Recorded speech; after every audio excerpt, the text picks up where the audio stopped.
From the Ticats Audio Network, this is the Ticats This Week with RJ Broadhead and Luke Tasker. The Ticats play the Edmonton Elks on Thursday. Kickoff is at 7:30. I'm RJ Broadhead along with Luke Tasker. Ticats are 3-5. They'll hit the midway point of the season after this Edmonton game, so best case scenario, they'll be 4-5. I think we should address the big news with the team in the bye week, Luke. Tommy Condell and the Tiger Cats mutually agreed to part ways. I know you spent a lot of time with Tommy, not only in your Ticats career, but in your college career at Cornell. It's always tough. It's part of the business. Your thoughts when you heard the news? Yeah, something has to change when things are not going right. That game before the bye week there, Montreal, a lot of things didn't go right offensively, and that's just the nature of professional sports. It's almost like even the best coaches are going to have been fired a dozen times in their career. It's the way it goes. Tommy is a great football mind, really good coach, had a huge part in my football career and my growth as a wide receiver. I just can't speak highly enough about him and really enjoyed my years with him. And it seems like that's sort of the sentiment around. Coach O spoke very much the same, or in high regards of Tommy. And, of course, just wishing all the best, for him. And this is just the way that professional sports works. And, the Ticats, like you said, grinding and fighting to try to move back to a 500 win-loss record.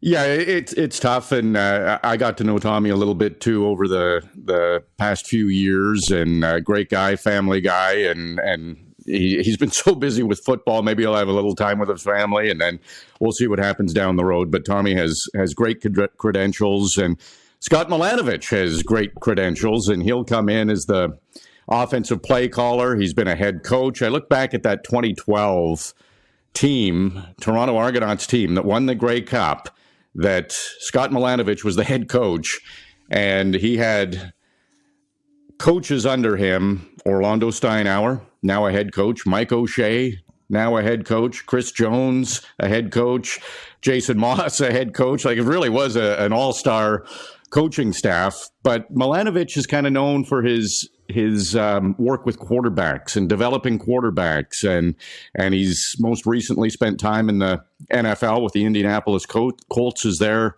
quarterbacks coach. For a guy like Taylor Powell, who's young, he's had a couple of starts, and probably earlier in his career than he even thought he'd have two professional starts. He's going to have a third against the Edmonton Elks. Just getting, as a young quarterback, to know one offensive coordinator system and now has to get to know another one. It has to be a bit of a challenge for Taylor Powell, but, he's going to be the focus, I would think, of Scott Milanovich and working out a game plan that can be successful for Taylor. Yeah, Milanovich is going to soften the blow, too. I mean, you don't have a training camp to install your style.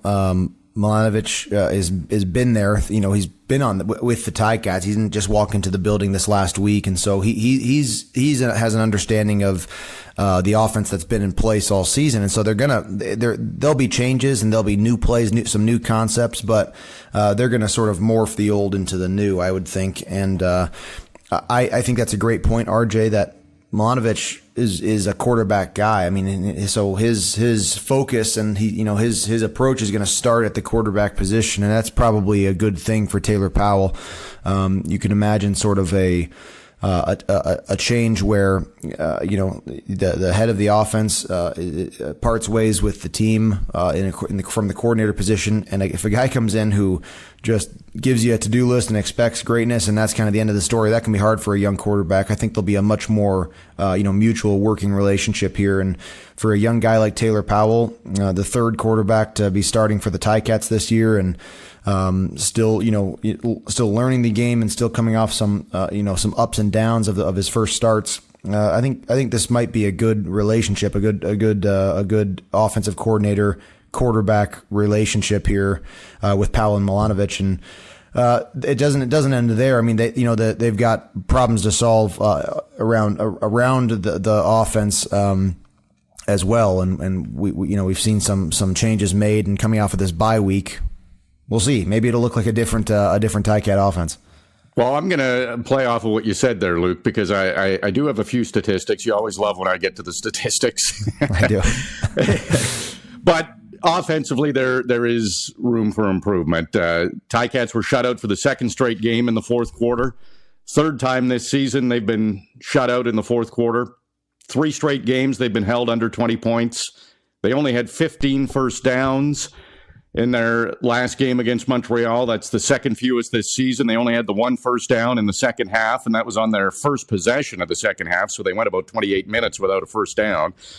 Rushing yards were 93 yards, which was actually their, most in 3 games.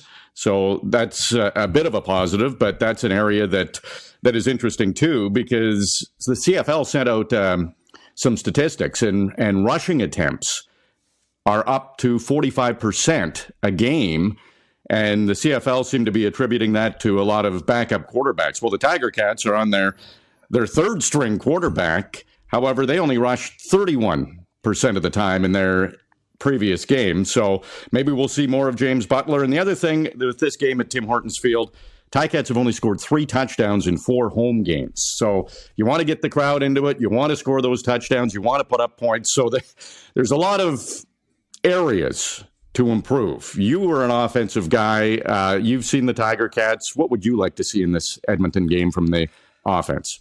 Well, there's been flashes of productive passing game, and we've had a few games this season where James Butler has been a huge difference maker, but never at the same time. Actually, I say back to Edmonton was maybe the one time when the run game and the passing game were both seeing some success, but for the most part, it's been a little bit one-sided. And then that second half, prior to the bye week against Montreal, that was sort of the worst of both, I guess you'd say. Like you mentioned, the 1 first down, you can't win games like that. I want to say Montreal scored 18 points in the fourth quarter in that game, and so.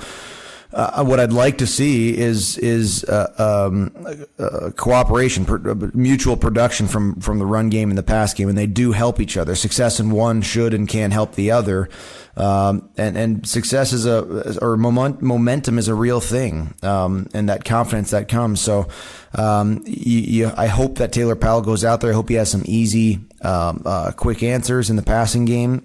And you and I discussed for a while in the booth there.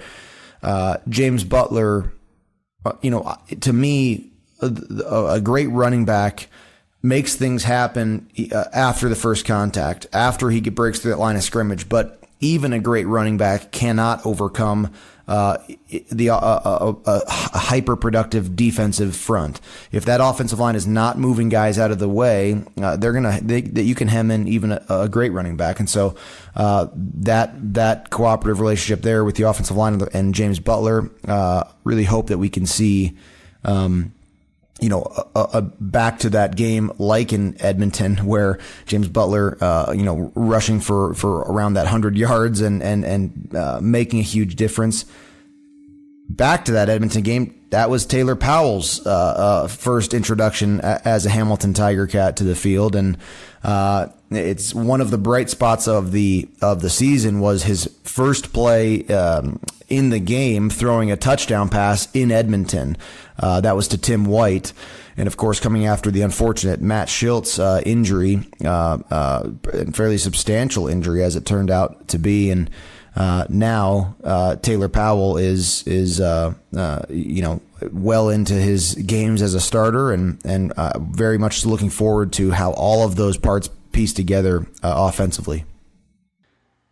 Well, speaking of that last game against Edmonton, it was a good one for the Tiger Cats. 37-29, they won. That 37 points was the most points they put up this season. Edmonton made it closer than they wanted in the end, but looking back to that game, Matt Schiltz started. He was injured in that game. Taylor Powell, his first CFL pass was that touchdown to Tim White, and incidentally, that's Tim White's last touchdown, so he wants to get going. They had 4 touchdowns in the game, the Tiger Cats did. To put that into perspective, Luke, They have 4 touchdowns in their last 3 games. So maybe Edmonton is coming at a good time to get this offense back on track. And there are a couple of changes, or a significant change. Anthony Johnson was injured in training camp, and he's finally healthy into the 9th game of the season. A bit surprising that Terry Godwin, who's been very good, is out. But Anthony Johnson, he's somebody that I would think Ticats fans should be excited to watch in this game. Absolutely. We saw flashes of him last year, adding into the production of that 2022 offense, and we don't know a ton. Watched him score a touchdown against Ottawa last year, but clearly a guy who the team feels strongly about. I'm not sure what to make of Terry Godwin being out of the lineup. He is a guy who I've actually really enjoyed watching this season. But Anthony Johnson gets the call, and we'll see how that goes. I'm always weary or hopeful of a guy coming off of a long injury like this. Is it the right week, and were you able to train while you're healing the one part of your body? Are you able to train and keep everything else going over that long stretch of time, more than 2 months? And sometimes that can be a battle. But I'm excited to see another Ticat wide receiver, big body, 6'2", 220, and looking like it'll be a good addition to this offense. And we'll see how things progress with Terry Godwin and the rest of these Ticat receivers here. And you're right, RJ, it's almost like you can think back to the last game against Edmonton, and there's a lot of things that we haven't seen since that game. Consistent offensive production, low turnovers, high takeaways. I mean, that game was that stood out in the Edmonton game, where the interceptions that the defense was able to make. You can remember seeing Katsantonis with a bizarre interception almost in the offensive backfield, ran it in for a touchdown, and that was a collective team effort there in Edmonton. And the only caveat to that is, of course, Edmonton is saying this is our chance against the Ticats, who are coming off a really difficult loss to Montreal in a bye week. This is our chance to right the ship and end this losing streak that they're on. So, yeah, these are two teams that desperately need a win. One thing that is maybe highly likely is maybe we're in for a great football game as spectators this Thursday night. Yeah, well, let's hope so. 7:30 at Tim Hortons Field. As always, you can listen on the Ticats Audio Network. Andy Fantus, Bubba O'Neill have the pregame at 6:30, and Luke and I will have the call at 7:30. That's a big game against the Elks. Ticats would like to get to 4-5 at the midway point of the season. Elks are 0-9. They fired their president. Chris Jones gets a vote of confidence as their head coach, and, he's trying to figure things out. He was on that coaching staff with Coach O and Scott Milanovich in that 2012 Argos game. I asked Scott Milanovich about that, if there's, his defense, he knows your offense, and Scott kind of laughed and said no, but he knows what Chris is going to do. So he does have have that respect in the league. Dylan Wynn, he's been practicing for a while. Another guy who was injured, a heart and soul guy, a run-stopping guy, and it looks like he's back in the lineup for the Tiger Cats. That should be a huge boost, right, Luke? Absolutely. If we're going to see our guy get out there for snaps in the game, and you don't know, how that defensive line rotates heavy. They're in and out. We'll see how much Dylan Wynn is, how many snaps he gets, but he's a difference maker. And you can't expect, Dylan Wynn's not going to go out there and have the best game of his life out there, coming off of this long rehab process. We talked about this with Anthony Johnson. It's not the easiest thing, but he's gonna, if they're putting him on the field, we're gonna see Dylan Wynn, make his, he's gonna make us say his name throughout the game tomorrow while we call this match in the booth. And I just am so excited to have him out there. He was one of, in my opinion, if he just won a net statement of football player, he's one of the best football players I ever played with. Yeah, he is fun to watch. He's intense. He'll be in the middle of things, and you get the feeling with Dylan Wynn that there isn't a first gear. It's all full out. It's pedal to the metal. So that'll probably be a challenge for him, like you said, Luke, to not coming off injury. You don't want to re-aggravate anything. Yeah, after the game, he goes in the locker room and somebody's got to take the batteries out of him, man. Like, it's just, he's something else.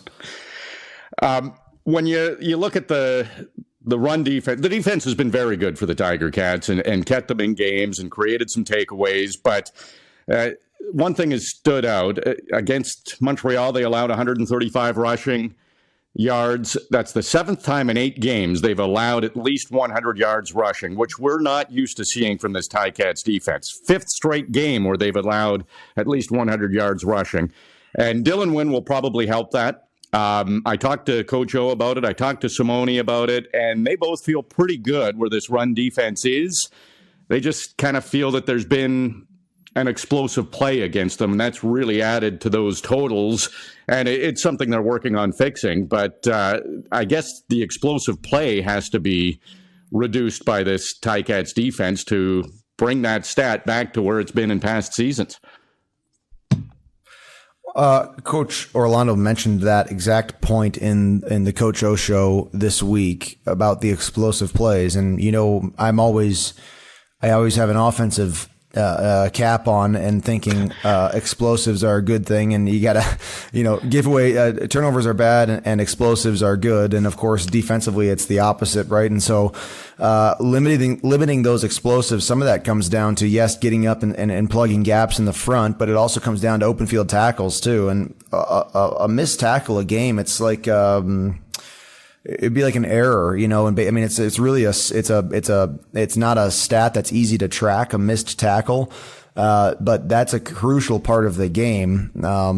And a handful of misses back to back throughout, say, a quarter over a course of a couple drives, that's difference making. And so it's got to be sure tackling up front to avoid that when that ball bounces outside of the box and gets away from the defensive linemen and those 3 linebackers. The DBs have to be sure tacklers, and for the most part, I mean, I think Tunde Adeleke, for an example, and Richard Leonard are 2 of the better open field tacklers in the league.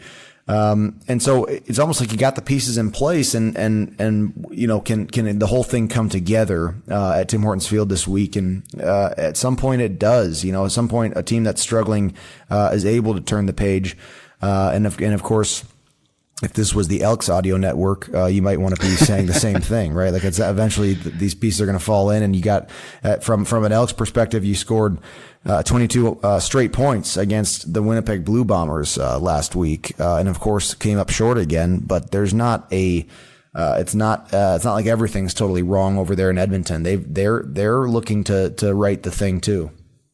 Yeah, and if you look back to Edmonton's game to Tim Hortons Field last season, a lot has changed in a season, but it was a big comeback. Ticats led 22-9 in the third quarter, and in the final 12 minutes, basically from the final 12 minutes of the third quarter on, the Ticats were outscored 20-3, lost the game 29-25. The Elks quarterback was Trey Ford, and he's going to get another start, it appears, for the Elks. He's a pretty interesting guy because he runs a 4.4, so you really have to keep an eye on him, and he can be very athletic and a Canadian quarterback, so he's fun to watch. I don't know how much fun Ticats fans want to have watching him this week, but maybe down the road. But he can provide some challenges for a defense too, can't he? Absolutely. He's got a little mobility to him, and it seems to me like the thing I can kind of like about watching him, he does have a desire to make the play. You know, he can be exciting to watch, and so we'll see. And I mean, throughout the league, including these teams, there's just the quarterback volleying has just been unbelievable this season, and so one of these young quarterbacks or both would be awesome to come in and take control of some offense and to control the clock a little bit. But you've got these guys, you've got a Dylan Wynn out there, you've got these defensive players who are ready to bounce back from the fourth quarter against Montreal, where they were on the field that entire quarter. I mean, it was really a struggle for the Hamilton offense to stay on the field and to give that defense a little bit of a rest. So I don't know. I'm feeling like we're going to have a great performance from this Hamilton defense, and I'm excited to see a new Hamilton offense take shape. Yeah, speaking of the Hamilton defense, if you're watching on video, you might have seen my dog, Houston. He just poked his head up. He's a black lab, same as Simone Lawrence's dog, Willow, black lab. So Simone and I often talk about how smart our dogs are. but Simone had a big game, and like you said, this defense will be looking to come up big.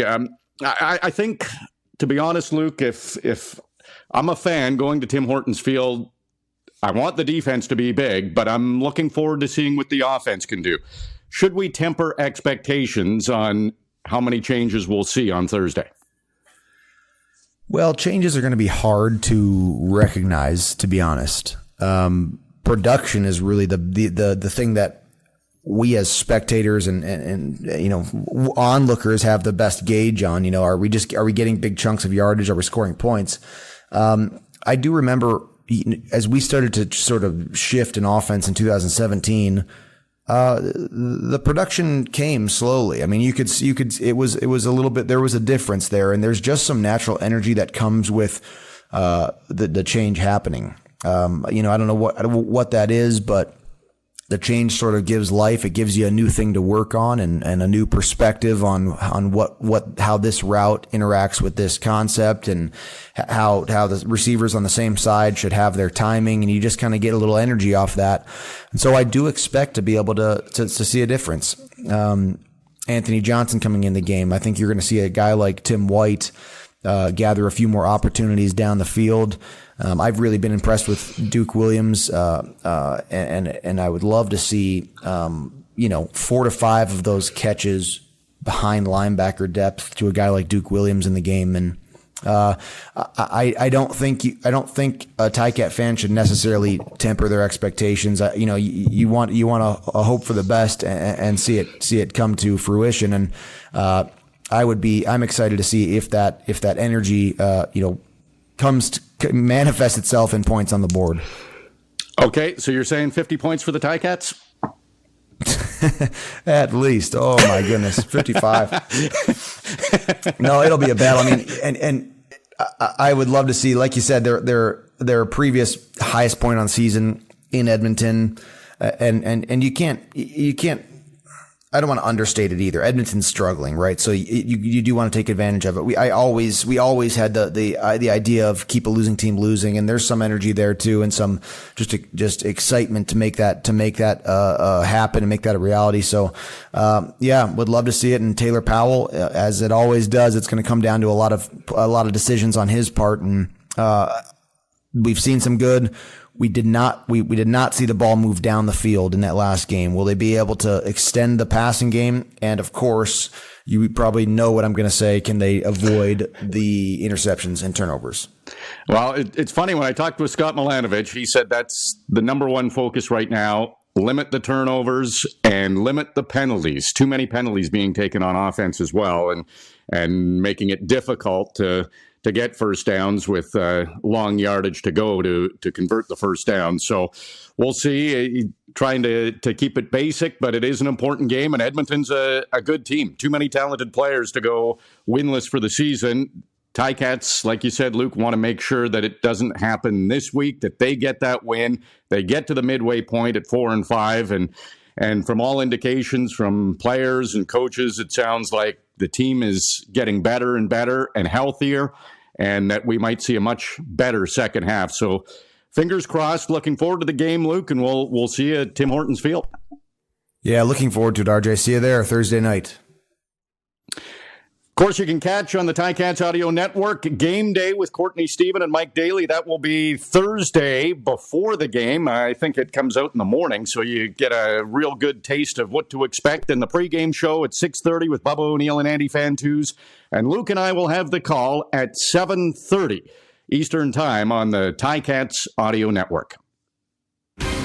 It's been another busy week for your Hamilton Tiger Cats. Luke Tasker and RJ Broadhead have covered it all, and now we would like to hear from you. Email us anytime at gameday@ticats.ca. Subscribe to the Ticats Audio Network on Spotify or wherever you get your podcasts.